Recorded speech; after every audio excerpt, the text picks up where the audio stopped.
Assalamualaikum warahmatullahi wabarakatuh. Perkenalkan, nama saya Nurul Afiko dengan NIM 1807658 kelas 5D PGSD dari Universitas Pendidikan Indonesia Kampus Purwakarta. Dalam video ini, saya akan menjelaskan tentang prinsip-prinsip pengelolaan kelas dan manfaat dari penerapannya prinsip-prinsip pengelolaan kelas. Yang akan saya bahas pertama yaitu tentang prinsip-prinsip pengelolaan kelas. Salah satu yang harus dimiliki seorang guru adalah keterampilan dalam pengelolaan kelas. Banyak guru yang cerdas dan benar-benar menguasai materi pembelajarannya, tetapi menjadi sia-sia jika guru tersebut tidak memiliki keterampilan dalam mengelola kelas. Untuk mewujudkan keterampilan dalam pengelolaan kelas, maka guru seharusnya paham tentang prinsip-prinsip pengelolaan kelas. Prinsip-prinsip pengelolaan kelas menjadi salah satu hal yang penting untuk diketahui dan dilakukan oleh seorang guru. Peran guru dalam pengendalian kelasnya menjadi sangat penting dalam pelaksanaan kegiatan belajar mengajar. Terwujudnya suasana belajar yang kondusif semuanya berawal dari peran serta guru. Agar terwujudnya hal tersebut, maka guru harus mengetahui dalam memahami serta melaksanakan prinsip-prinsip pengelolaan kelas. Nah, untuk memperkecil masalah gangguan dalam kelas, prinsip-prinsip pengelolaan kelas dapat digunakan oleh guru. Nah, prinsip-prinsip pengelolaan kelas sendiri itu ada 6. Yang pertama itu hangat dan antusias. Guru yang hangat dan akrab pada siswanya selalu menunjukkan antusias pada tugasnya dan berupaya seoptimal mungkin untuk mencapai tujuan pembelajaran yang sudah direncanakannya. Nah, yang kedua itu ada tantangan. Penggunaan kata-kata, tindakan, cara kerja, atau bahan-bahan yang menantang akan meningkatkan semangat siswa untuk belajar sehingga mengurangi kemungkinan munculnya tingkah laku yang menyimpang pada siswa. Yang ketiga ada bervariasi. Penggunaan alat atau media, gaya mengajar guru, pola interaksi antara guru dan siswa akan mengurangi munculnya gangguan, tapi sebaliknya akan meningkatkan perhatian siswa. Yang keempat, keluasan. Keluasan tingkah laku guru untuk mengubah strategi mengajarnya dapat mencegah kemungkinan munculnya gangguan belajar, serta menciptakan suasana belajar mengajar yang efektif. Keluasan dalam pembelajaran juga dapat mencegah munculnya gangguan seperti keributan pada siswa, tidak adanya perhatian, tidak mengerjakan tugas, dan sebagainya. Nah, yang kelima itu penekanan pada hal-hal yang positif. Penekanan yang dilakukan guru terhadap tingkah laku siswa yang positif daripada mengomeli tingkah laku siswa yang negatif. Peran serta guru di sini sangat penting dalam kegiatan mengajar.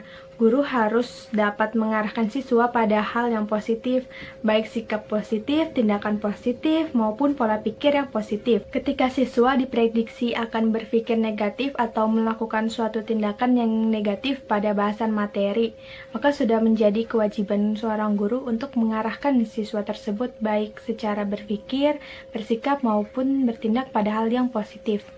Yang keenam, ada penanaman disiplin diri. Penanaman menjadi salah satu kunci dari pendekatan pengelolaan kelas. Penanaman disiplin harus dimulai dari guru terlebih dahulu. Seorang guru harus lebih disiplin daripada siswanya.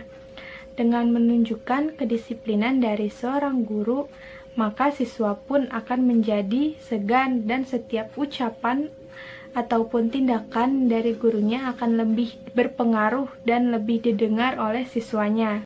Nah, jadi penggunaan prinsip-prinsip pengelolaan kelas oleh seorang guru di dalam kelas itu sangat penting. Kenapa penggunaan prinsip-prinsip pengelolaan kelas itu penting?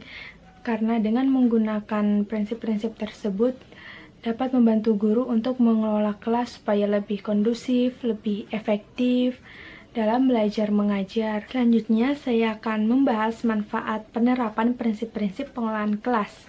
Masalah yang ada dalam pengelolaan kelas bukan merupakan hal yang mudah. Akan ada banyak tantangan yang dihadapi dalam pelaksanaannya.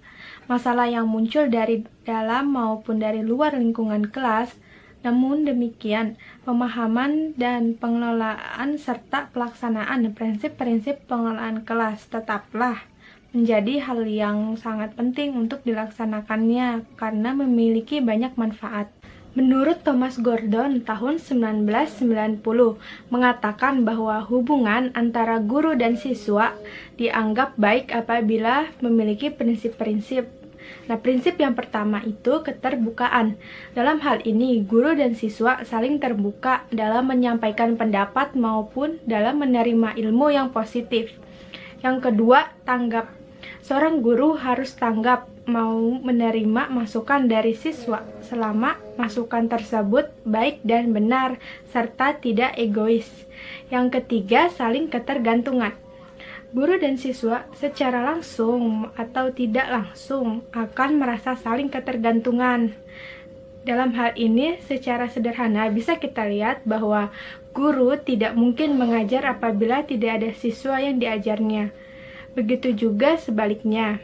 Nah, yang keempat, kebebasan. Kebebasan di sini dalam arti kebebasan yang diatur dengan etika dan tata tertib yang berlaku di lingkungan sekolah.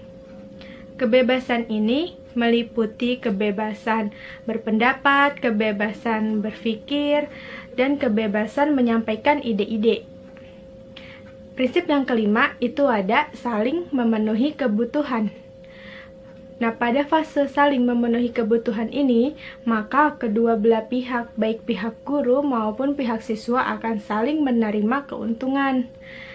Kebutuhan guru untuk dapat diterima segala ilmu yang disampaikannya akan terpenuhi, demikian juga kebutuhan siswa akan ilmu pengetahuan akan tercukupi.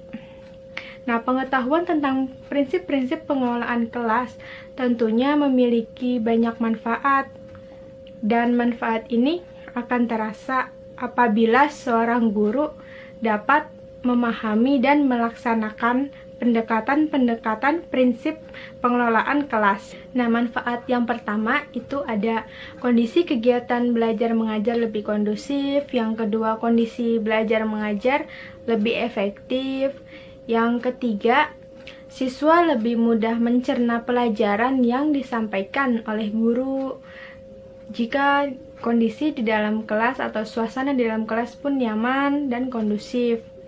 Yang keempat, guru lebih mudah menguasai kondisi kelas. Yang kelima, memupuk sifat mandiri pada siswa.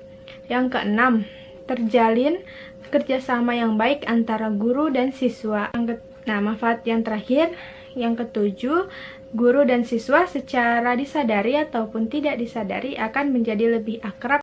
Jadi, seorang guru harus bisa menerapkan prinsip-prinsip pengelolaan kelas di dalam kelasnya.